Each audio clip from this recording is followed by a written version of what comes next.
Et de la famille, c'est Donna, comment allez-vous? Appelez-moi sœur Donna si vous voulez. Hein. En tout cas, je suis votre sœur, je suis votre sister, je suis là pour vous apporter des bonnes vibes et partager toujours mes petits conseils, mes expériences. Le but, c'est qu'on se fortifie, voilà, qu'on se donne de la force tous ensemble par nos expériences. Donc, voilà, là, c'est un témoignage. C'est un témoignage que j'aimerais partager avec vous. Tout est écrit. Franchement, tout est écrit. Vous savez, moi, je vous ai dit, pour ceux qui me connaissent, je suis une femme de foi en action. Donc, au-delà du mouvement qu'on a monté avec les membres du noyau, je suis une femme de foi en action. Et j'ai été éduquée, bah, voilà, hein, comme une chrétienne, hein, comme beaucoup d'enfants chrétiens. Et ma maman était servante de Dieu. Paix à son âme. Elle était servante de Dieu. Et ma maman avait un don, c'est-à-dire que elle sentait beaucoup de choses. Et je vais vous faire rire. Quand j'étais jeune, je ne savais pas ce que je voulais faire. J'avais fini mes études, j'avais été à la fac et tout, mais je ne savais pas vraiment ce que je voulais faire. Mais je savais une chose, je voulais faire quelque chose qui me plaît, quelque chose que j'aime. Je ne voulais pas faire exercer un poste où je ne m'épanouis pas, quoi. Et j'avais essayé plusieurs choses, mais il n'y a rien qui me plaisait. Et à l'époque, on appelait ça le Pôle emploi, maintenant c'est France Travail. Je suis allée au Pôle emploi, j'ai fait un test, et puis on me dit, ah ben vous, c'est management, RH, commercial. Je dis, ah. Ok, et à l'époque c'était nouveau, c'était des contrats, vous savez, des contrats de professionnalisation. C'était pas trop commun. Et moi j'avais peur de l'alternance parce que j'avais beaucoup d'amis qui avaient perdu des années parce qu'elles n'avaient pas trouvé d'entreprise. Et pourtant je trouvais ça super parce que je me disais, bah, quand tu fais de l'alternance, tu as déjà un pied dans le monde professionnel. Mais j'avais cette crainte-là, je me disais, ah, si je ne trouve pas l'entreprise. Et à l'époque, il m'avait dit, non, non, non, il y a un nouveau projet, vous allez dans le centre de formation, on vous aide à trouver l'entreprise. Donc il n'y a pas de crainte, faites ça, formation RH et tout. Et à l'époque, je dis, mais ça ne me sert à rien. Pourquoi je vais faire cette formation-là, puisque le niveau d'études que je vais atteindre, le certificat ou la licence que je vais obtenir avec ce diplôme-là, correspond déjà au niveau d'études que j'ai. Même voir celui que j'ai, il dépasse même ce niveau-là. Ça ne me sert à rien. Je n'étais pas motivée. Et tout est écrit. Je rentre à la maison, elle m'a dit, ça a été ton rendez-vous pour le... Oui, ça a été. Hein. Ouais, non, moi j'ai rendez-vous demain. Je suis allée dans ma chambre, je vous dis, hein, je m'étais dit, demain tu bouges pas. Tu dors, tu te reposes, tu chercheras autre chose. Tu pars pas. En plus, on habitait loin, donc il fallait se réveiller tôt, prendre le train, faire des 1h30 de trajet et tout pour arriver là-bas. Je dis non, je ne vais pas me fatiguer la vie. Je dors. Demain, je dors. En tout cas, je me repose. Je ne bouge pas de la maison. Et franchement, c'est bon d'avoir Dieu dans sa vie. C'est bon d'être guidé par le Tout-Puissant. Je vous dis, ma mère, elle est arrivée. En plus, quand elle montait les escaliers, là, les pas là. On sait quand c'est elle qui montait. Elle avait une façon de monter les escaliers. On sait que ce n'est pas elle. Elle monte les escaliers le matin vers 6h du matin. Quand ça, j'entends ses pas. Elle arrive le matin, elle dit, ma fille, tu vas ton programme là que tu as fait. Alors que quand j'ai parlé avec elle, j'avais dit demain j'irai. Mais dans la nuit, je me suis dit, vas-y, j'irai pas. Mais je n'avais pas dit. Elle me dit, elle prie beaucoup. Elle avait vraiment beaucoup de révélations. Elle me dit, ce Dieu-là, il parle. Je vous dis, Dieu parle. Ton programme que tu as fait là, elle me dit ça comme ça. Je sors ma tête de la couverture parce que moi, je dormais la tête de la couverture avant. Je sors ma tête de la couverture. Elle me dit, ton programme que tu as fait là, de ne pas partir en formation, de rester à la maison. Ma fille, tu vas changer ton programme. Là. Dieu m'a montré ton programme là. C'est pas la volonté de Dieu. C'est pas bon. Tu as prié, tu as demandé la direction. Parce que ma mère me disait toujours de demander à Dieu la direction. Maintenant, on te répond. Et maintenant, quand tu as répondu, tu veux fuir.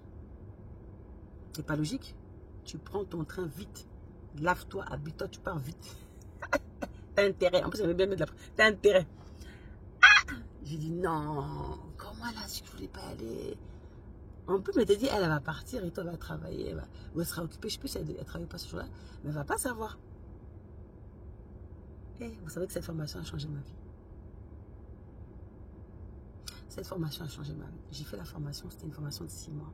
C'était dans un cabinet de recrutement, je n'oublierai jamais. J'avais un manager, en tout cas à l'époque, qui m'avait, comment dire, donné le coup de foudre sur le métier du recrutement. Et lui, c'était, en cabinet de recrutement, c'est vraiment la pointe, quoi. C'est vraiment, faut être au top du top. Il m'avait transmis comment dire, cet esprit d'excellence.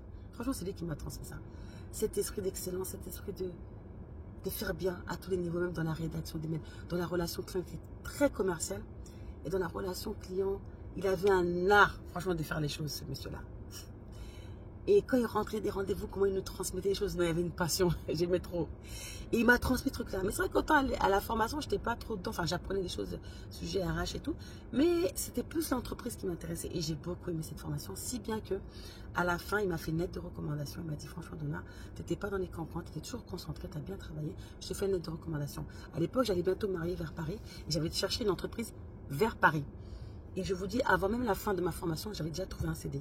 Parce que j'avais donné ma lettre j'ai envoyé mon CV. J'avais donné ma lettre de recommandation.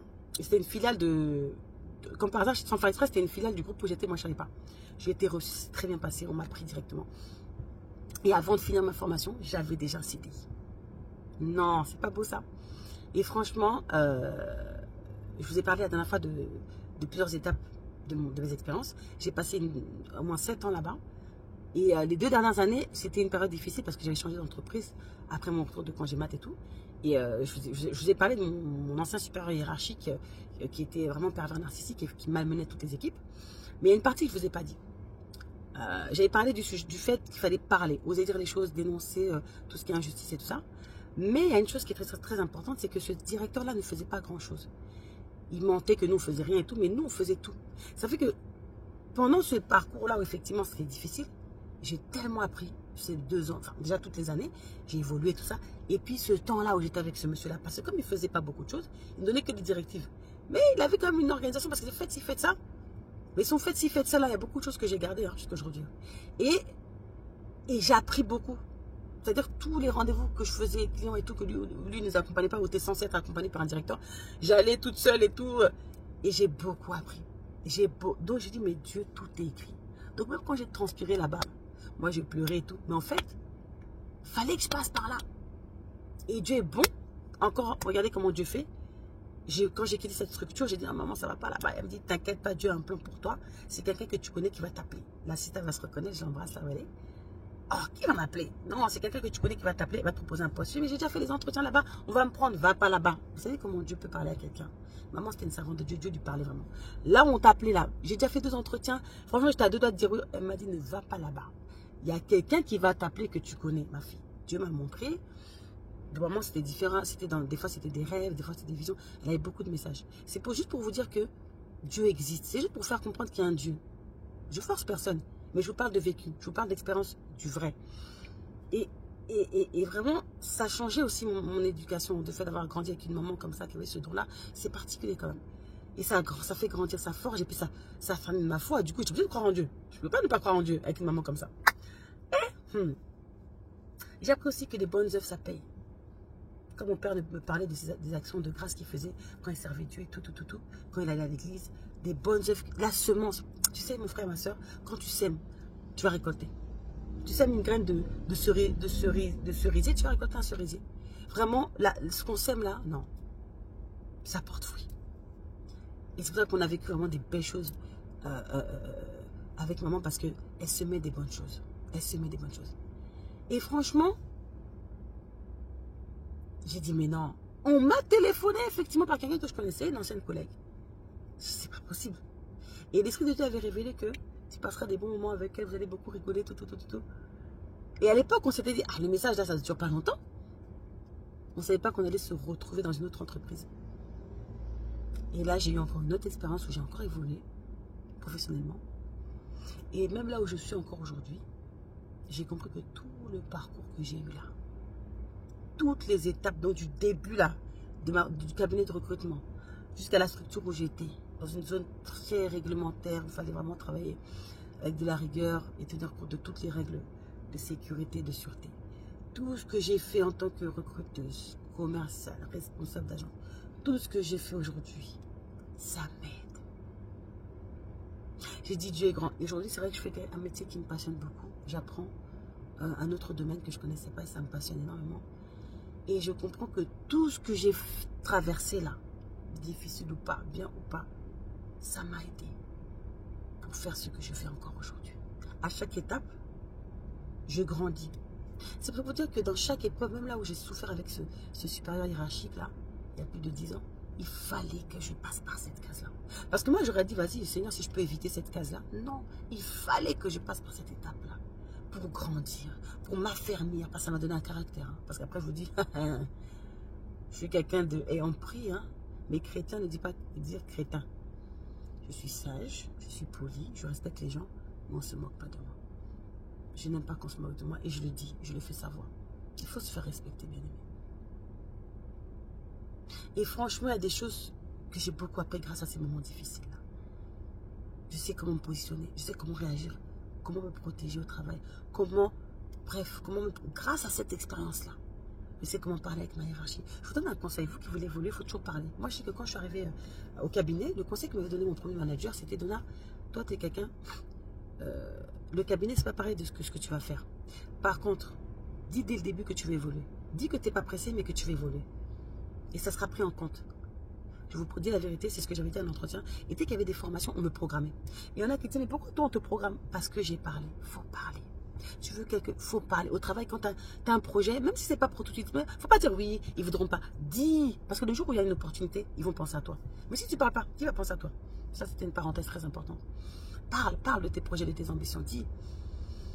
Et si vraiment tu es dans un environnement où il n'y a pas d'opportunité, où tu ne te retrouves pas, comme j'ai dit la dernière fois, change d'environnement, force pas. Pense à ton bien-être, bien aimé. Et voilà, en gros, c'était ça. Et pour vous dire que tout est écrit et que faut retenir en fait quelque chose de positif de chaque expérience difficile. Il y a toujours quelque chose de positif qu'on va tirer. Après, dans chaque épreuve, il y a toujours quelque chose de positif qu'on va tirer. On apprend de chaque épreuve, on grandit, on devient plus fort, on devient meilleur. Donc voilà, c'était juste pour vous dire que tout était écrit et qu'il fallait croire en soi aussi. Croire en soi. Croire en Dieu, ça ne veut pas dire tout attendre de Dieu. Hein. C'est croire en soi, c'est bouger, se donner les moyens. Voilà.